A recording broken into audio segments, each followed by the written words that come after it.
Is Windows failing to load because of the cmiv2 Library DLL? I'm Sophie Chen, a senior Windows support engineer. I've diagnosed the corruption and have the fix ready. Before we dive into the cmiv2 library troubleshooting, a resource for system environment optimization is available below. This is the cmiv2 library, the Configuration Manager Interface v2 library. It provides unmanaged routines for managing system configuration data.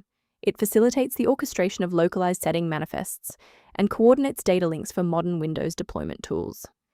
Since we've identified what's missing, let's try the official recovery method. This error indicates a corrupted or missing Windows system file.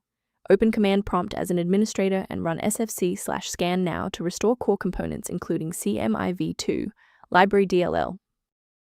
If the setup package didn't provide a resolution, we need to look under the hood at how your system handles current session configurations. A system reboot is a reliable way to clear away zombie processes that might be interfering with cmiv2 library. It's a low-impact step that ensures your operating system is starting with a synchronized environment. Before you restart, please bookmark this video or click the like button so that it's waiting for you in your library for the next step.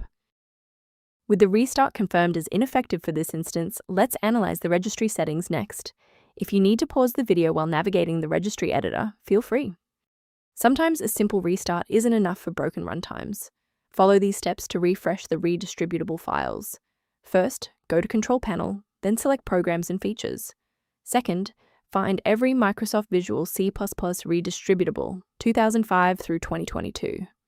Third, right-click each and select Change, then select Repair. If that fails, download the latest all-in-one VC++ Redistributable package from Microsoft's website. Please note that for DLL files with numbers, the number tells you which version to repair. For example, 120 equals 2013. Before you finalize your changes, I need to emphasize the importance of using trusted sources. Keep your personal information safe by avoiding third-party mirrors for cmiv2 Library DLL, which lack the encryption and security of verified official updates. To support your system's overall health without the complexity of manual directory management, a maintenance utility is a solid option. For users seeking a more stable Windows experience, the link below references a cleanup utility related to cmiv2 library and system libraries. I'm Sophie Chen, and I appreciate you watching. If this guide helped cmiv2 library workflow, please subscribe for more professional troubleshooting and tech advice.